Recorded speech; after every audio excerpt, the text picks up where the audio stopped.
आप जो करने लगे बहुत बड़ो काम छे करना चाहिए। गाय माता को आशीर्वाद लिया, मैं तो मारने लगी पर एक मारी भी दी तो आशीर्वाद दी दिली भाई, ये देख लिया।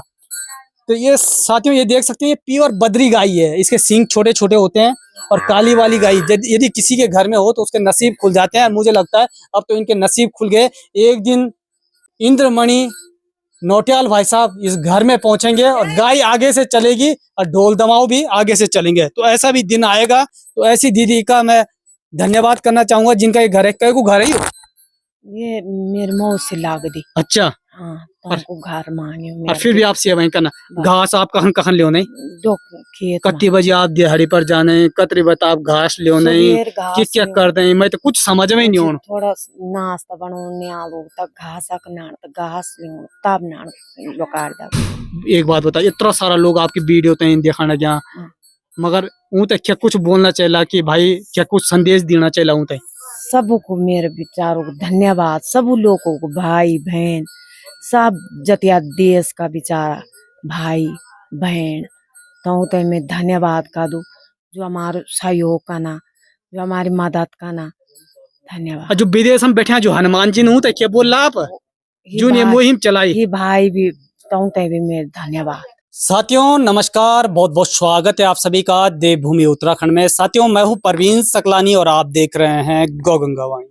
साथियों आज फिर से उत्तरकाशी के गौसाड़ा गांव में हूं और उत्तरकाशी जिले में क्यों ये आप भली भांति जानते भी हैं। दीपिका के जो पिता हैं 8 वर्षों से सऊदी अरब में फंसे हैं, जिस मुहिम में आप लगातार अपना योगदान और सहयोग दे रहे हैं।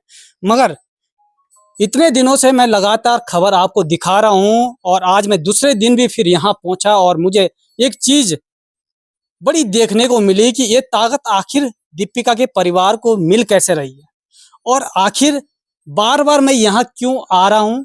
ऐसी कौन सी ऊर्जा इस घर में है जो यहाँ आने के लिए मैं बाकी काम छोड़ दे रहा हूँ और यहीं आ रहा हूँ। मैं सच बता रहा हूँ साथियों, जिसे कहते हैं हम 33 कोटि देवी देवता, आखिर 33 कोटि देवी देवता कहाँ विराजमान होते। मुझे तो ये मालूम ही नहीं था कि दीपिका का जो परिवार है वो गौ सेवक भी है।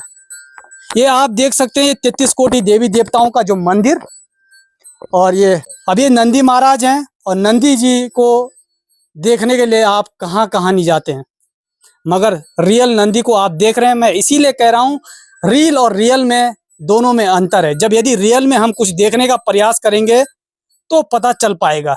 इन्होंने इस घर को अपने पड़ोसियों से ले रखा है, कैसे ले रखा है, क्या ले रखा है ये मुझे नहीं मालूम, पूछने का मैं प्रयास करूंगा। मगर इन्होंने गौ सेवा करने के लिए एक घर ले रखा है और यहाँ पर आप देख सकते हैं जिस गोबर को आप कहते हैं गोबर में कुछ नहीं होता है, उसके इस तरीके के उपले भी बनाए हैं।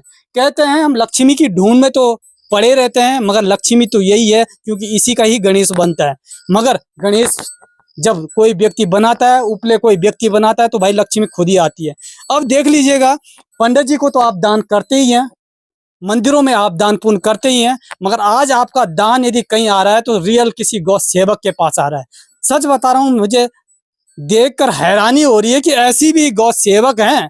हमारी ये दीदी कितनी महान है, ये दीदी जो अपने बच्चों को पालने के लिए इस गाय का दूध बेचती हैं, खुद भी पीती हैं और गौ सेवा भी करती हैं और दिहाड़ी मजदूरी करती हैं। अब दिहाड़ी मजदूरी करके करोड़ों रुपए तो इकट्ठा नहीं किया जा सकता, मगर अपने पति को वापसी लाने के लिए कुछ लोग तो ऐसे भी हैं जिन्होंने अपने पति छोड़ दिए। तो मैं इन दीदी को मैं क्या कुछ कहूँ, इनके लिए तो मेरा सलूट है जो अपने पति का 8 सालों से इंतजार कर रहे हैं कब मेरे पति घर आएंगे और मेरे घर में 1-2 गाय और पलेंगी। दीदी प्रणाम। एक बात बता, आप ज्यादा तो बोल रहे नहीं, मगर बोल दा कम ही, मगर काम तो आप बहुत बड़ू करने गया। ये गौ माता की कृपा आप पर कनो आया आपका मानो कि मैंने गौ सेवा करनी। लोग तो गौड़ियों ते रोड पर छोड़ने लगे जो पाल दा बिन दूध नहीं दी के बाद छोड़े। कितने साल बिटने आप गौ सेवा करना? बहुत साल हुए गए, 15-16 साल। 15-16 साल। आपका मनम ये नहीं आया कि मैं भी छोड़ दूंगी तो रोड पर, कि जब आप घर की स्थिति ये नहीं है कि घर में रहने की व्यवस्था अच्छी नहीं, मंदिर की व्यवस्था ये नहीं है और फिर भी आप गौ सेवा करना, क्या यू जो घर है आपको किराए पर लेनी लोकार घर मांगे तो आप ये गौ सेवा करने खातिर भी आपन लोग घर मांगे।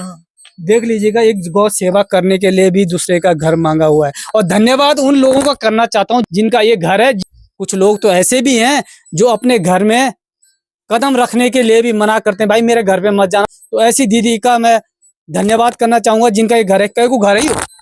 ये मेरे मौसी लाग दी। अच्छा, हाँ, तो हमको घर मांगे और फिर भी आप सेवाएं करना।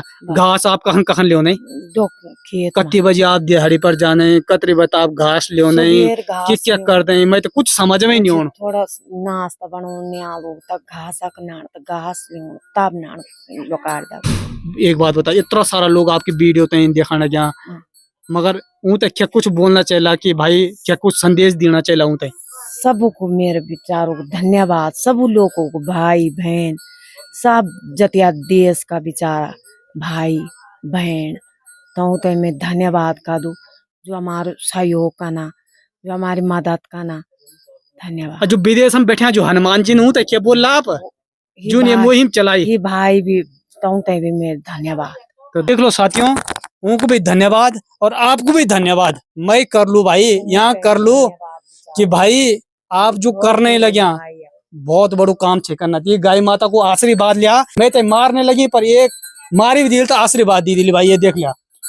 तो ये साथियों ये देख सकते हैं, ये प्योर बद्री गाय है, इसके सींग छोटे छोटे होते हैं और काली वाली गाय यदि किसी के घर में हो तो उसके नसीब खुल जाते हैं। मुझे लगता है अब तो इनके नसीब खुल गए। एक दिन इंद्रमणि नौटियाल भाई साहब इस घर में पहुंचेंगे और गाय आगे से चलेगी और ढोल दमाऊ भी आगे से चलेंगे। तो ऐसा भी दिन आएगा।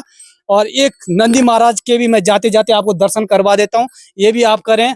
और मैं यही प्रार्थना करना चाहता हूँ साथियों, आने वाले वक्त में ये जो गाय रोड पर घूम रही हैं, ये हर एक गाय घर में पहुंचे और ऐसा ही सारा उन गायों को भी मिले जो गाय रोड पर घूम रही हैं। तो वीडियो को शेयर करेगा, समझने का प्रयास करेगा। तब तक के लिए जय हिंद, जय भारत, जय श्री राम, जय गौ माता।